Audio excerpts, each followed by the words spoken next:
اللهم صل وسلم على نبينا المصطفى محمد وعلى آله وأصحابه أجمعين. أما بعد، رب اشرح لي صدري ويسر لي أمري واحلل عقدة من لساني يفقهوا قولي.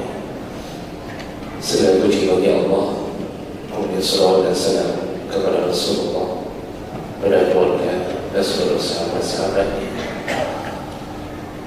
Bapak Ibu jemaah salat maghrib dan isya, yang Allah muliakan insyaallah. Di pertemuan kita yang lalu, kita sudah membahas di antara fadilah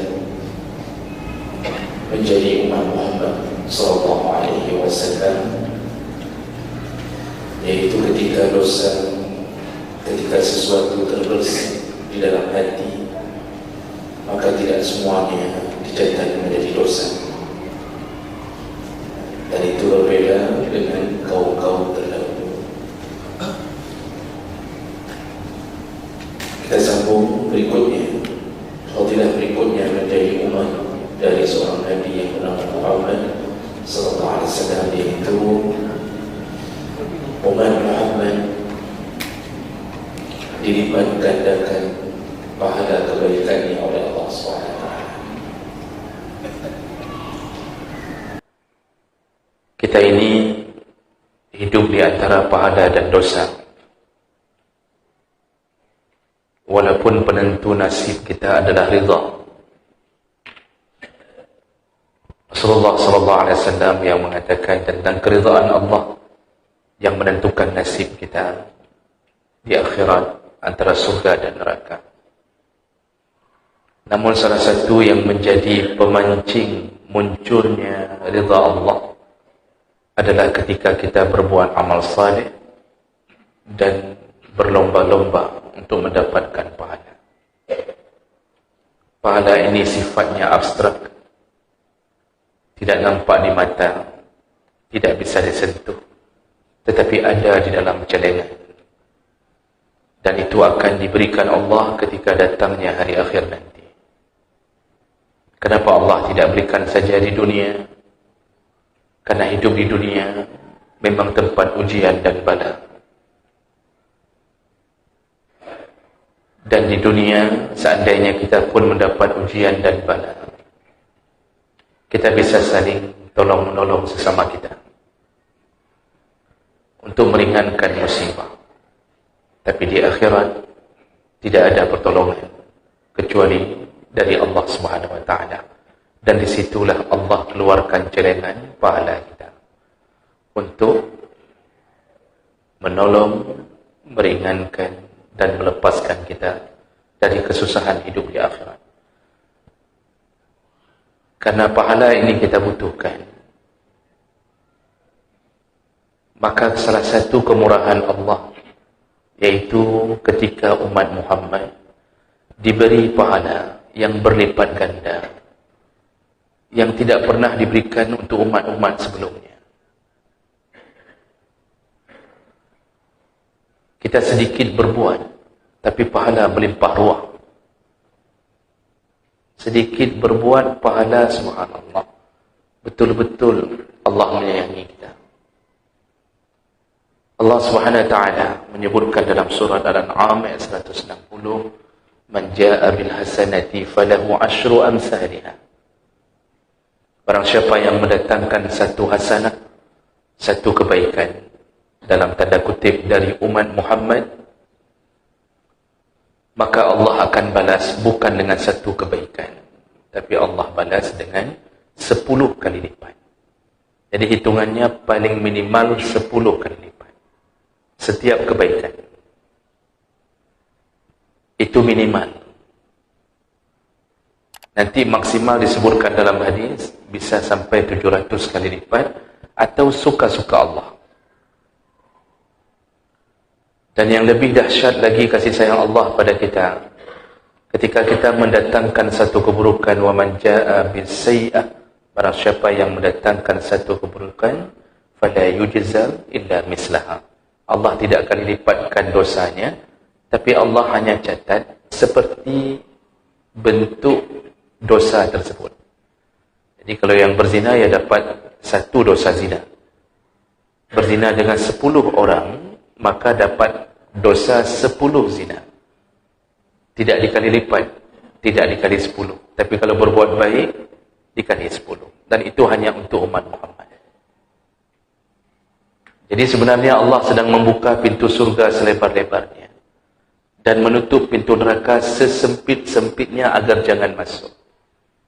Tapi ada juga yang masuk. Berarti kan nekat menerobos dari pintu sempit untuk masuk neraka. Ini yang Nabi sebutkan, aku dibangkitkan oleh Allah seperti seseorang yang menghidupkan kamasalil lazis tawqada nara. Aku dibangkitkan menjadi Nabi seperti seseorang yang menghidupkan api. Ketika api sudah menyala, muncullah binatang-binatang yang ingin masuk ke dalam api. Karena mereka ada binatang yang suka lihat cahaya api. Jadi berebut untuk menuju ke api karena bercahaya. Lalu orang tersebut mengipas-ngipas binatang tersebut supaya tidak masuk ke dalam api. Namun ternyata mereka nekat menerobos api, kata Rasulullah. Begitulah aku, kata Rasulullah. Jadi aku ini seperti orang yang mengipas-ngipas orang atau membuat orang jangan sampai masuk ke dalam api. Tapi nekat masuk ke dalam api. Kan ini berarti sebenarnya kita ini menzalimi diri sendiri. Sudah dikasih tahu bahwa ini jalan haram. Yang ini jangan main game judi online. Jangan buka aurat. Jangan jogging di Lot Semawi walaupun ikut pon, prapon, olimpiade, macam-macam. Jangan jogging dengan celana pendek. Tapi nekat. Jangan makan riba. Sudah lama saya tidak sebutkan riba. Jangan bermain dengan adira. Jangan lakukan transaksi yang bernuansa haram. Tapi nekat. Nah, Allah padahal sudah sangat sayang dengan memberikan pahala yang berlimpah ruah. Dalam hadis riwayat Bukhari dari Ibnu Abbas radhiyallahu anhu, anna Rasulullah sallallahu alaihi wasallam fima yarwihi an rabbih tabaraka wa ta'ala, dari Nabi sallallahu alaihi wasallam, dan itu kalimat dari Allah Subhanahu wa taala, artinya hadis qudsi. Innallaha katabal hasanat was sayyi'at summa bayyana dzalik. Kata Nabi, Allah itu berkata bahwa Allah telah menuliskan kebaikan dan keburukan. Artinya ada perbuatan yang baik, ada perbuatan yang buruk. Lalu Allah detilkan, summa bayyana dzalik. Faman hamma bihasanatin falam ya'malha katabaha 'indahu hasanah kamilah. Barang siapa yang ingin berbuat baik, berbuat satu kebaikan, belum dia lakukan, falam ya'malha, tapi Allah sudah catat satu kebaikan. Orang yang ingin menuju ke masjid ternyata terhalang macam-macam unsurnya, itu dapat satu pahala niat menuju ke masjid. Wa in hamma biha fa'alaha, tapi kalau orang itu jadi melakukan kebaikan itu, katabaha 'indahu hasanah, kataballahu 'indahu 10 hasanat ila 700 dha'fin ila adha'afin katsira. Kalau perbuatan baik itu jadi dilakukan, maka Allah akan catat untuknya 10 kali lipat. Allah catat untuknya 10 kali lipat ila 700 dha'fin,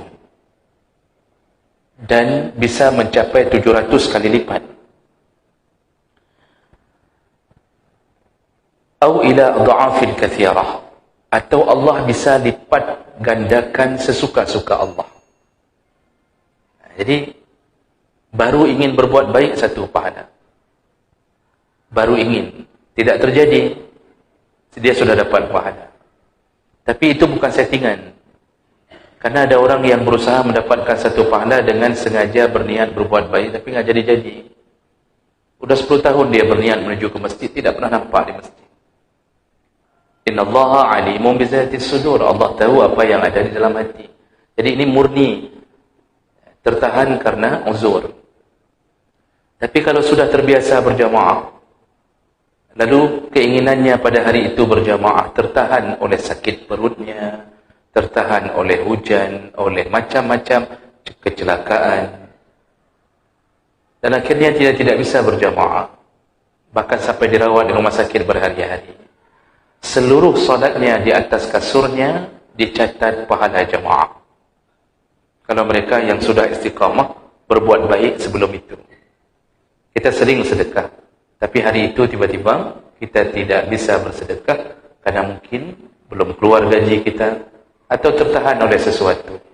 Maka Allah catat untuknya sempurna pahala sedekah seperti berbuat.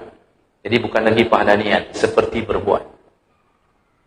Jadi ini, hadis ini menunjukkan bahawa banyak sekali pahala yang Allah beri. 700 kali lipat, Pak. Tidak ada yang mau beri seperti itu.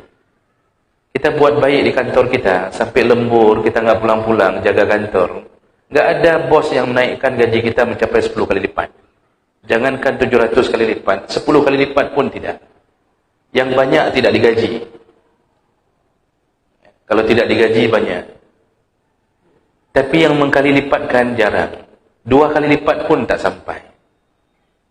Bagus sekali sampai asbak rokok pun kita yang pindah setiap hari. Kita cuci WC kantor, kita bersihkan meja, semuanya. Kita beli ada Kak Nah ke kantor kita setiap hari. Setiap kali pulang kita beli, macam kita buat. Yang gaji tetap tidak naik. Oh, diurus gaji naik, paling lama 10 tahun setelah diurus, naik 50,000. Kan azab tat udik dunia. Azab bangai tu. Jadi inilah dunia. Maka disebut dunia dana yadnu, itu artinya rendah. Hidup di dunia itu serba rendah. Kualitas pahala, kualitas hidup dibandingkan dengan pahala itu rendah. Harapan kita satu-satunya tertinggi adalah surga Allah Subhanahu wa taala. Tapi kalau beribadah kepada Allah, bekerja untuk Allah, pahalanya sampai 700 kali lipat. Bayangkan. Dan itu tentu karena Allah yang berkuasa, Allah yang punya rahmat seluas langit dan bumi. Kalau kita sudah menyadari itu, seharusnya hanya kepada Allah lah kita menghabiskan waktu dan hidup kita.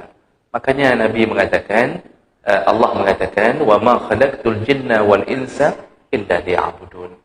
Aku tidak ciptakan jin dan manusia kecuali hanya untuk menyembah. Tapi sayangnya orang hari ini berharap dunia, melupakan akhirat. Untuk dunia habis-habisan, habis-habisan. Sampai lupa bahawa dirinya bisa mati. Padahal masih lama tu, 2024 masih lama. Tapi dari hari ini habis-habisan. Ini masih 2022, masih 2 tahun lagi. Tapi untuk dunia, subhanallah, ada yang enggak sadar-sadar. Tapi untuk akhirat, seakan-akan dia mengira akhirat itu tidak ada. Maka menyedihkan hidup manusia ketika tidak ada iman yang tidak membutuhkan pahala. Menyedihkan. Di luar sana banyak orang yang tidak mau berdiam di masjid walaupun sebentar. Untuk mengejar keuntungan dunia. Yang sedikit. Allah SWT bisa memberikan apapun. Pahala berlimpah. Ada orang yang mulai meragukan. Mengatakan, mana mungkin Allah kasih 700 kali lipat.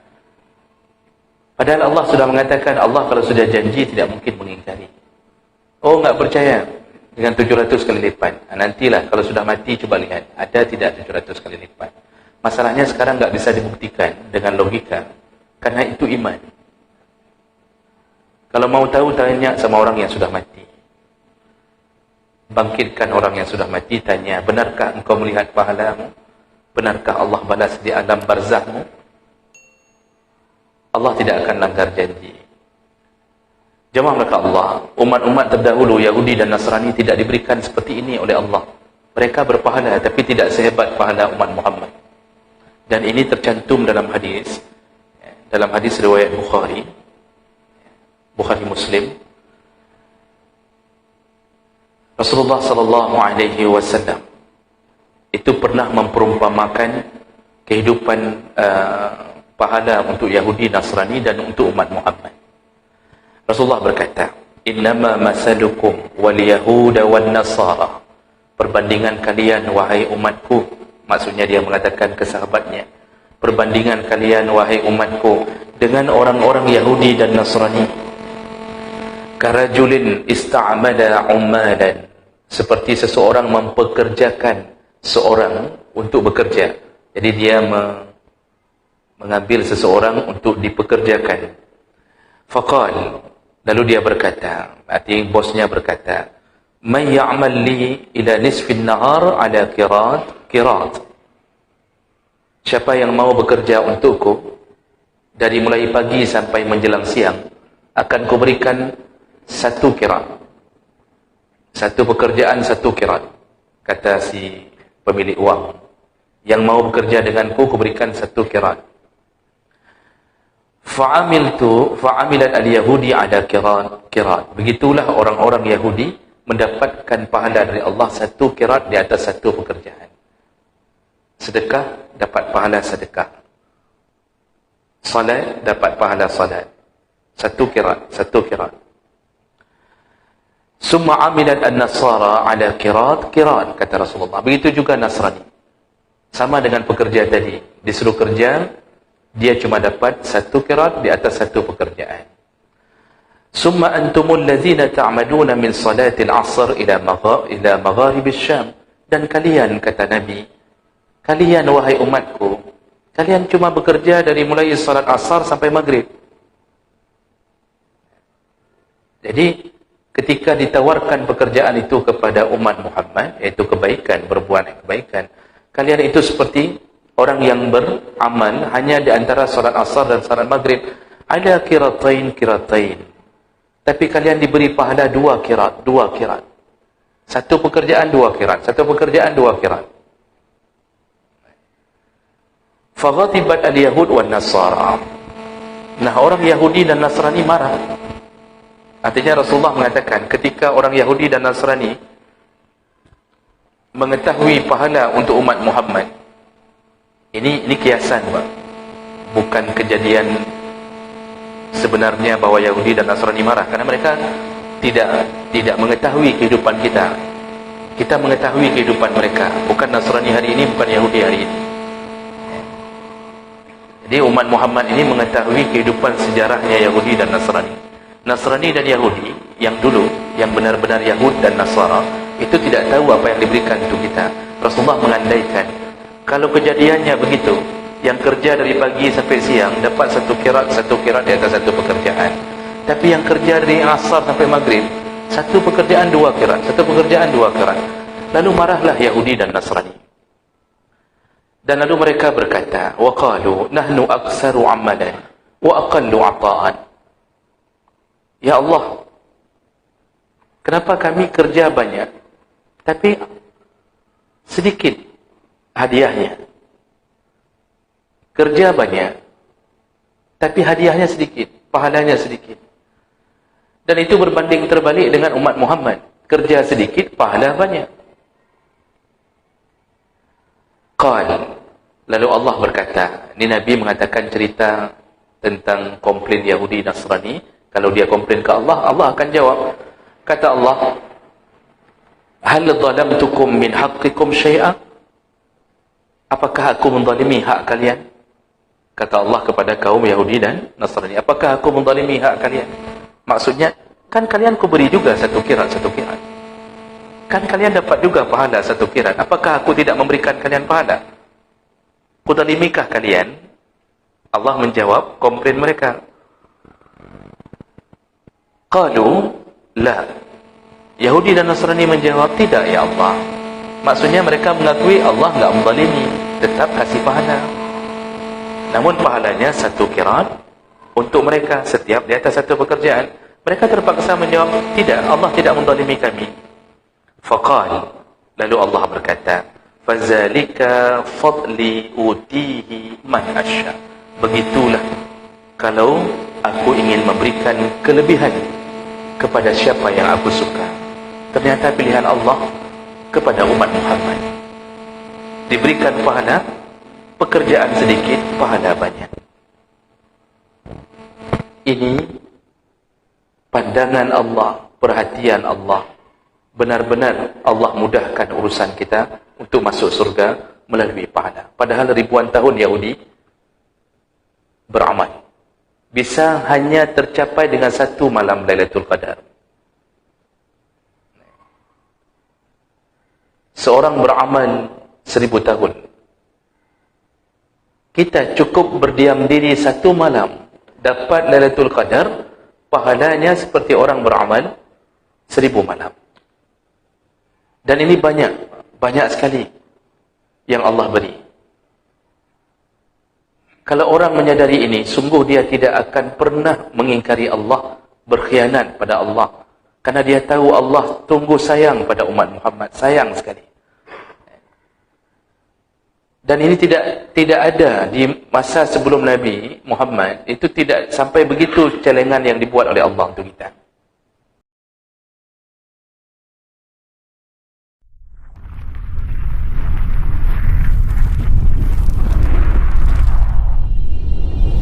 Thank you.